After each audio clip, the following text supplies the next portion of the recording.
بسم اللہ الرحمن الرحیم۔ السلام علیکم ورحمۃ اللہ وبرکاتہ۔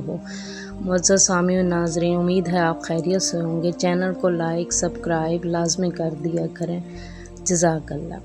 آج ہم آپ کو بتائیں گے جمعہ کی فضیلت، جمعہ کے فضائل اور جمعہ کے کیا کیا فوائد ہیں۔ جمعہ کی فضیلت میں بتائیں تو جمعہ ہفتے کے تمام دنوں کا سردار اور سب دنوں سے افضل دن ہے۔ حدیث کے الفاظ ہیں کہ سب سے بہتر دن جس پر آفتاب طلوع ہوتا ہے وہ جمعہ کا دن ہے۔ قرآن مجید کی سورۃ جمعہ جس کی آیت نمبر 9 کا ترجمہ ہے: اے لوگو جو ایمان لائے ہو، جب پکارا جائے نماز کے لیے جمعہ کے دن تو اللہ کے ذکر کی طرف دوڑو اور خرید و فروخت چھوڑ دو، یہ تمہارے لیے زیادہ بہتر ہے اگر تم جانو۔ اسی دن حضرت آدم علیہ السلام کی تخلیق ہوئی تھی۔ اسی دن حضرت آدم علیہ السلام کو جنت میں داخل کیا گیا تھا اور پھر اسی دن ہی ان کو جنت سے نکالا اور دنیا میں بھیجا گیا۔ قیامت بھی جمعہ کے دن ہی قائم ہوگی۔ جمعہ کے دن میں ایک ایسی گھڑی ہے کہ اس پر بندہ مومن جو دعا کرے وہ قبول ہوتی ہے۔ نبی پاک صلی اللہ علیہ وسلم نے فرمایا، جمعہ کے دن مجھ پر کثرت سے درود پڑھا کرو۔ جمعہ کے دن کی اہمیت کا اندازہ آپ اس بات سے لگا لیں کہ قرآن مجید میں ایک پوری سورۃ جمعہ اس دن کے نام سے موجود ہے۔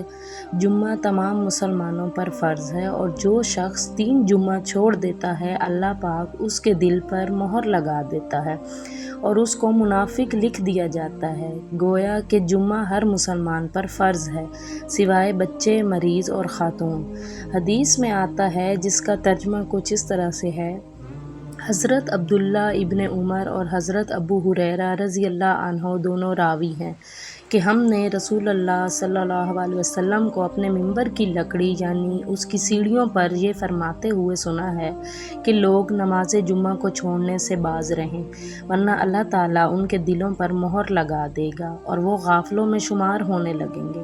صحیح مسلم کی ایک روایت ہے، جمعہ مغفرت کا دن ہے۔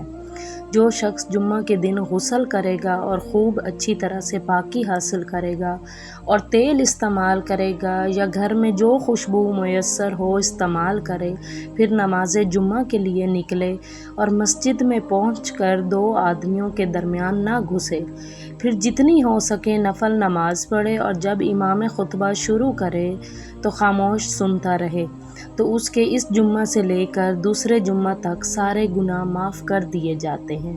قبولیت کی ساتھ جمعہ کے دن ایک ایسی گھڑی ہے جس وقت اللہ پاک ہر جائز دعا قبول فرماتے ہیں۔ حضرت ابو ہریرہ رضی اللہ عنہ راوی ہیں کہ رسول اللہ صلی اللہ علیہ وسلم نے فرمایا، جمعے کے دن ایک ایسی ساعت آتی ہے کہ جسے اگر کوئی بندہ مومن پائے تو اس کو وہ بھلائی عطا کرتا ہے، یعنی اس ساعت میں مانگے جانے والی دعا ضرور قبول ہوتی ہے۔ بخاری و مسلم کی ایک روایت میں صحیح مسلم نے یہ الفاظ مزید نقل کیے کہ رسول اللہ صلی اللہ علیہ وسلم نے فرمایا، وہ ساعت بہت تھوڑی ہوتی ہے۔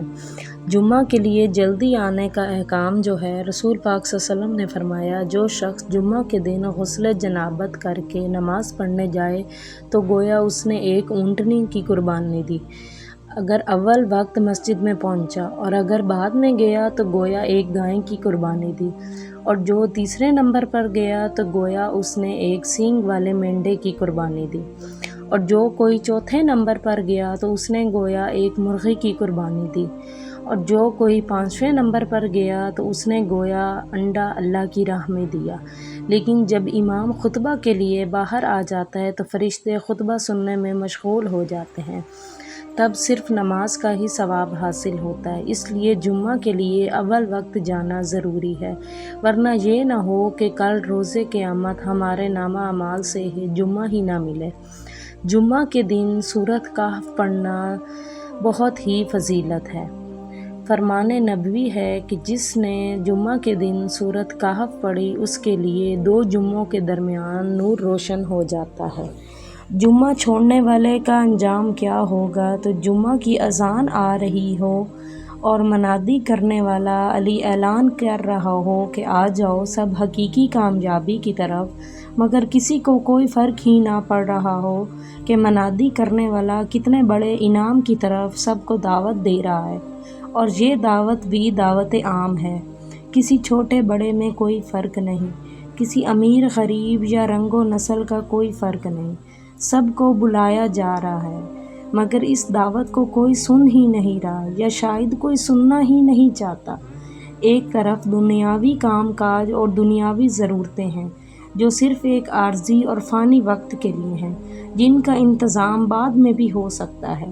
کوئی ایسی چیز نہیں جو بعد میں نہ ہو پائے سوائے وہ امر جن کی شریعت نے چھوٹ دی ہے، مگر کوئی بھی اپنی ان بے بنیاد اور حقیر چیزوں کو، ان حقیر مصروفیات کو ترک نہیں کرتا۔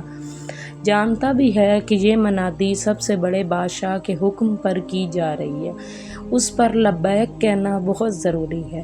اپنے ہی مالک سے بغاوت کرتا ہے، وہ مالک اسے دیکھ بھی رہا ہے، اس کے باوجود سرِ عام بغاوت کرتا ہے۔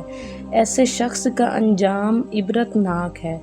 حضرت عبداللہ ابن عباس رضی اللہ عنہ راوی ہیں کہ رسول پاک صلی اللہ علیہ وسلم نے فرمایا، جو آدمی بغیر کسی عذر کے نماز جمعہ چھوڑ دیتا ہے، وہ ایسی کتاب منافق لکھ دیا جاتا ہے جو نہ کبھی مٹائی جاتی ہے اور نہ تبدیل کی جاتی ہے۔ اور بعض روایات میں یہ ہے کہ جو آدمی 3 جمعے چھوڑ دے، یہ وعید اس کے لیے ہے۔ شافی ہے وہ لوگ جن پر نماز جمعہ واجب نہیں، جن لوگوں پر نماز جمعہ واجب نہیں۔ حضرت طارق ابن شہاب راوی ہیں کہ رسول پاک صلی اللہ علیہ وسلم نے فرمایا، جمعہ حق ہے اور جماعت کے ساتھ ہر مسلمان پر واجب ہے، 4 آدمیوں کے علاوہ، جو غلام کسی ملک میں ہو، عورت، بچہ اور مریض، ان پر نماز جمعہ واجب نہیں۔ امید ہے آپ کو ویڈیو پسند آئی ہو تو سبسکرائب لازمی کر دیا کریں۔ جزاک اللہ۔